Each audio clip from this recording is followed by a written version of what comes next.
As we approached the 1978 election, it was pretty clear that Senator John McClellan, who had been in the Senate for nearly 35 years, was going to retire from the Senate. And indeed, in 1977, he announced that he was going to retire, and then just shortly thereafter died, and a successor was appointed. But what had happened with the long tenure of Fulbright and of McClellan in the Senate is this huge backlog of political talent had developed in the state. So in this open race in 1978, and open races for the U.S. Senate in Arkansas were very rare. Three incredibly potent politicians announced for that office. First off was the governor, David Pryor. People, and I respect his people. And I share the hopes that we have for tomorrow and the challenges that we must express together. Ever since I was, I guess, a child growing up in Camden, I had always wanted to be a United States Senator. I don't think there was any question whether I would get into that race. Senator McClellan died in 1977, and probably in November. We had sort of political dynasties that, the Millses and the Fulbrights and the McClellans and what have you, but this was an opening and I knew I had to move. Jim Guy Tucker, a congressman from Central Arkansas, one of the rising stars of Arkansas politics, former Attorney General, he decides he's going to make the race. Ray Thornton, who is the congressman from South Arkansas, gained a lot of fame as one of the heroes of in the Judiciary Committee during the Nixon impeachment hearings. So you have all three of these guys. And obviously Pryor ultimately prevails, but the two losers in this race, they go on after hiatuses from political office. They come back into political office. Ray Thornton becomes a congressman again and then becomes a Supreme Court justice. Jim Guy Tucker becomes lieutenant governor and then governor. So that just shows how much talent there was in this Democratic primary in 1978. It was incredibly closely watched. The three of us squared off in the Democratic primaries of 1978, and it was, as they say, a gully washer. It was a hard campaign. I was in the runoff with Jim Guy Tucker. I prevailed and went to Washington in early '79.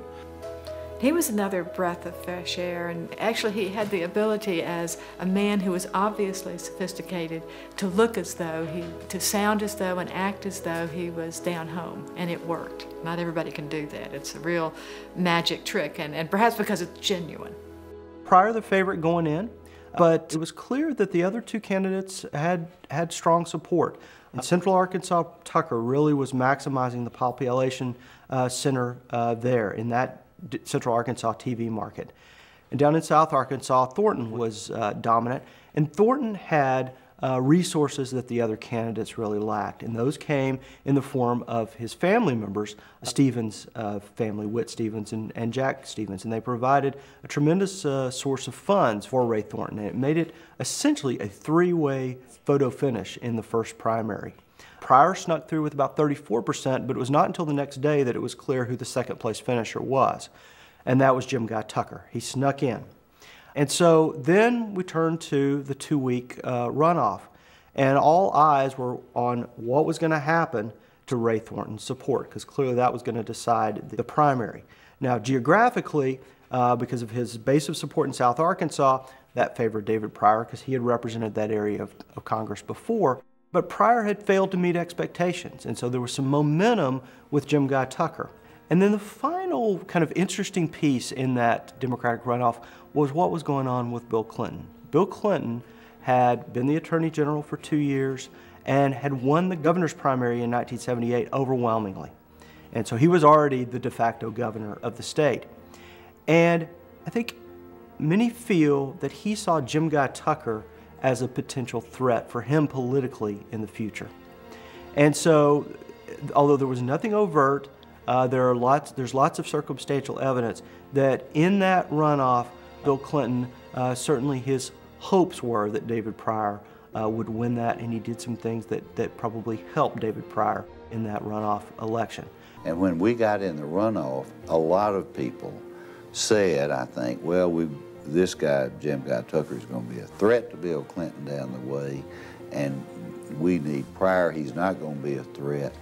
Or maybe they said we can knock him off in a few years a lot easier than we can knock off Jim Guy Tucker because he may be president. I mean, he was a mover in Washington. He went on the Ways and Means Committee his first term, which is unheard of, and he was really a very, he was a star in Washington during his first couple of years there. And in the end, David Pryor wins that runoff by about 10 points. And David Pryor goes on to a really nonstop political career in the U.S. Senate, serving until he retired in 1996. David Pryor, someone who probably became the most beloved Arkansas politician of the latter parts of the 20th century, and that he had a personal style that was just unmatched. I mean, he could walk into coffee shops, into restaurants, and his ability to backslap, interact with people in a distinctly Arkansas way, just totally connected with Arkansas voters, and was amazingly popular. And although nationally he was probably the least known of the three major Arkansas Democratic political figures of the late 20th century, Clinton, Bumpers, and Pryor, he was the one that Arkansans in their heart probably loved the most.